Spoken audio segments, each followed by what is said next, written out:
அனைவருக்கும் நமஸ்காரம். கேதுவின் காதலன் பேசுகிறேன். மிதுன ராசியை பற்றி பார்ப்போம். மிதுனம் மிக அற்புதமான ராசி, அழகான ராசி, தெளிவான ராசி, சிறப்பான ராசி, புத்தி கூர்மையான ராசி. ஆனால் இப்பொழுது அவருடைய காலங்கள் எமோஷனல்கள் அதிகமாக இருக்கும். அவர்களுடைய செயலில் வேகம், பதட்டம், அலைச்சல் இது அத்தனையும் கூடுதலாக இருக்கும்.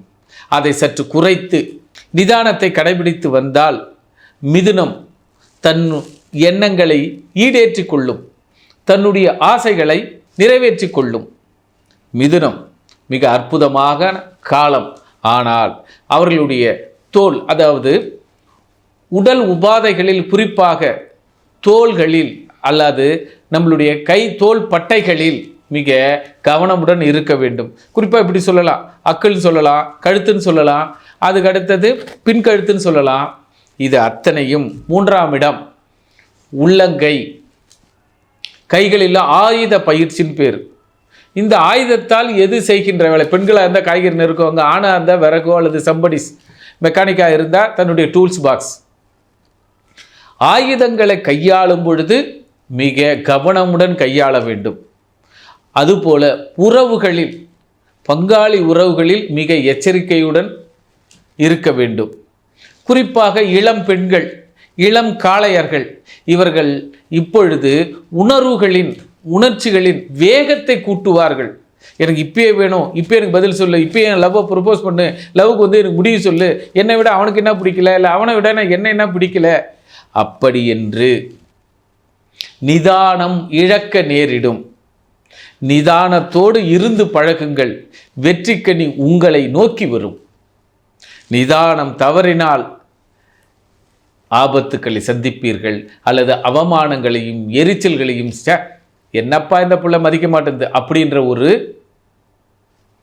பிறரின் கோபத்திற்கு ஆளாக நேரிடும். ஆதலால் மிதுன ராசி அன்பர்களும் நேயர்களும் ஆணும் பெண்ணும் யாராக இருந்தாலும் இந்த காலம் உங்களுக்கு ஒரு பொறுமையான காலமாக இருக்க வேண்டும். அலைச்சல், உளைச்சல், வேகம், வெறுப்பு அது அத்தனையும் பிறர் உங்களிடம் காட்ட வேண்டிய ஒரு சூழ்நிலையில் உங்களுக்கு அமையும்.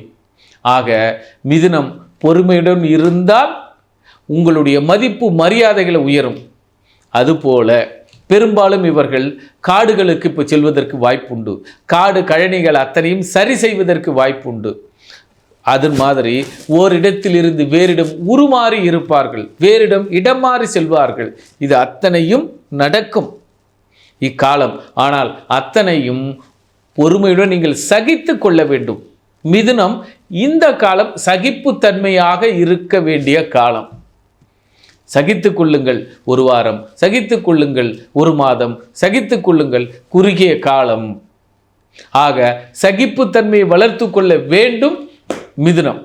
அதுபோல குடுக்கல் வாங்கலில் ஒரு அதிகார தோரணைகள் இல்லாமல், எப்படி பா அன்னைக்கு பணம் கொடுத்தா நீ கொடுக்குறேன்னு சொல்லி அப்படின்னு ஒரு வேகமாக எடுத்தறிஞ்சு பேசாதீர்கள். அவர்களுக்கு என்ன சூழ்நிலையோ, உங்களுக்கு கொடுக்க வேண்டிய எடுத்து வைத்திருந்த பணமோ அல்லது உதவியோ ஒரு காலத்தின் கட்டாயத்தில் அவர்கள் என்ன பண்ணியிருக்கலாம், கை நழுவி போயிருக்கலாம். அதனால் அவர்கள் மீது கோபப்படாதீர்கள். கோபப்பட்டு பேசிவிட்டால் பேசிய வார்த்தைகளுக்கு நீங்கள் வருத்தப்பட வேண்டியது இருக்கும். ஆக மிதுனம் சகிப்பு தன்மையோடு இருங்கள், சகலமும் நம்மோடு கிட்டும். நன்றி, நமஸ்காரம்.